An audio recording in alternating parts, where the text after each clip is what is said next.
Pergi, Bobo Boy. Aku akan selamatkan tuanku. Baik. Jangan risau kepada fans. Aku datang. A few moments later. Selamatkan aku sekali. Tak boleh pakai. Ingatkan kau nak selamatkan Jitora. Meanwhile. Jangan banyak cakap. Lagi-lagi kau Pai. Sakit lah. Memang sakit. Jalan Jitora. Maaf. Kembang muka seekor. Bunga muka sekuntum. Wasas mama. Hai sahabat, gimana? Udah pada nonton Bobo Boy Galaxy Windara episode kelima belum? Gila, episode kali ini benar-benar di luar prediksi BMKG. Itu karena episode kelima benar-benar seru, asik, dan fun banget pas ditonton. Komedinya ada, tegangnya ada, apalagi actionnya jangan ditanya. Kebangetan sih kalau masih ada yang ngomong aneh-aneh ataupun protes. Kok kayak gini, kok kayak gini, kok kayak gitu, kok nganu. Bacot. Dan itulah tipe-tipe fans yang memang gamon dari cerita yang ada di komik. Oke lah, mending kita kesampingkan saja para fans gamon gak jelas. Lebih baik kita review episode terbarunya aja. Dan biar gak kelamaan, mending langsung saja kita mulai. Bobo Boy Galaxy Windara episode ke-6, Bangkit Elemental Beliung. Review episode 5. Let's check this out. Yay!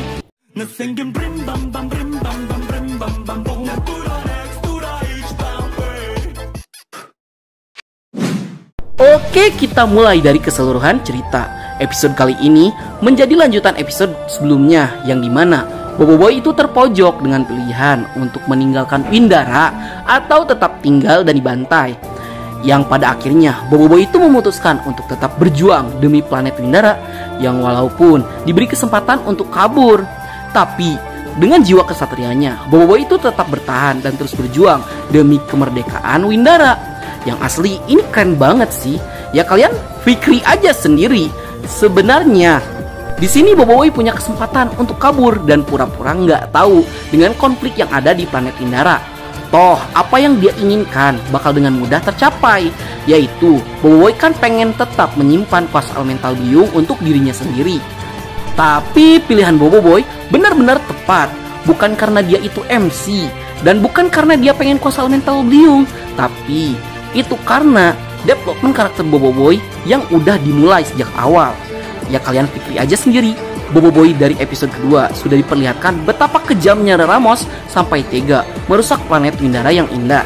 Di episode ketiga, Bobo Boy juga diperlihatkan kesengsaraan dari anak-anak Windara yang kesusahan. Dan di episode keempat pun, Bobo Boy diperlihatkan ambisi Ramos yang menghalalkan segala cara supaya tujuannya bisa tercapai. Sehingga building story-nya itu udah dibikin bagus sama Monster dan terlihat cukup rapi, sehingga kita sebagai penonton juga akan mengerti tidak mungkin Bobo Boy akan kabur begitu saja meninggalkan planet Windara yang diambang kehancuran. Sehingga Bobo Boy di sini memang pantas disebut sebagai true hero. Kita pindah ke bagian fight-nya.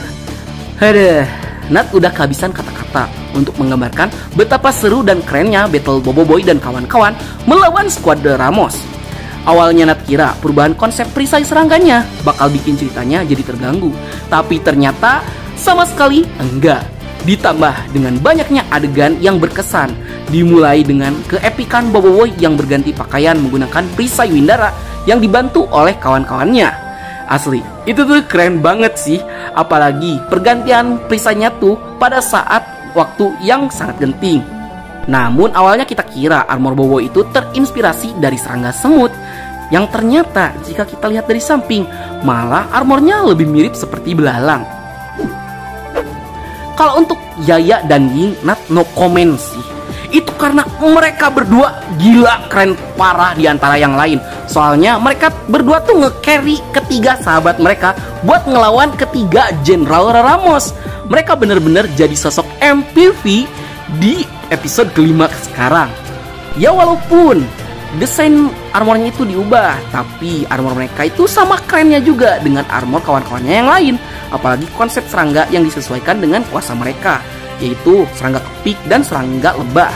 Dan di sini juga terungkap jika fungsi dari perisai Windara adalah memberikan buff berupa kekuatan super dan pertahanan hebat yang kuat untuk melindungi mereka dari serangan musuhnya.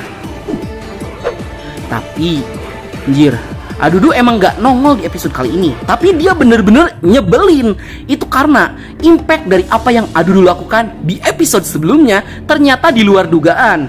Feng dan Gopal yang harusnya punya armor Windara masing-masing terpaksa harus saling berbagi menggunakan satu armor yang sama.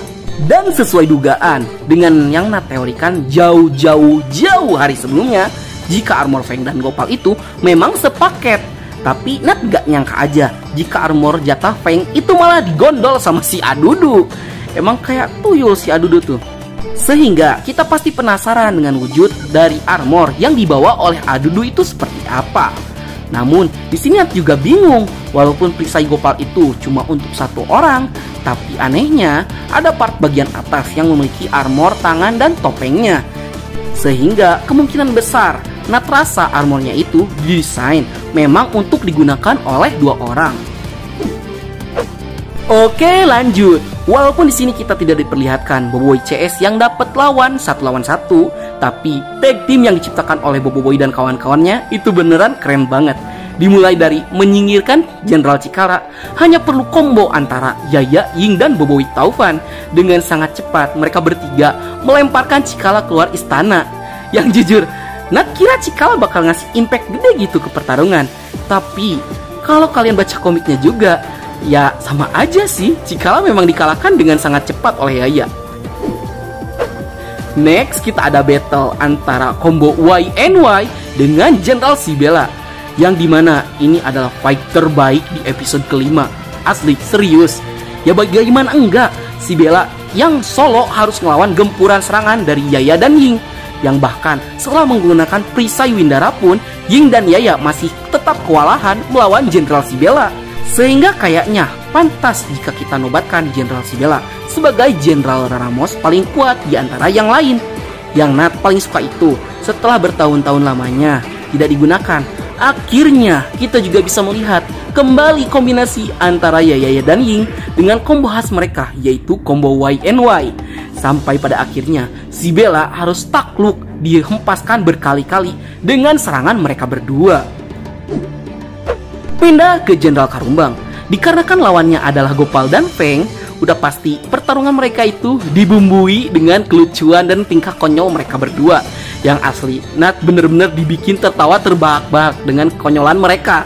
Ditambah kehadiran dari Boboiboy Duri di antara mereka bukannya nambah bantuan, malah nambah kekocakan. Dengan fight-nya juga yang diakhiri dengan combo kawan-kawan Boboiboy, yang membuat Feng dan Gopal terpaksa dibuat menjadi ketapel oleh Yaya dan Ying untuk mengalahkan Jenderal Karumbang.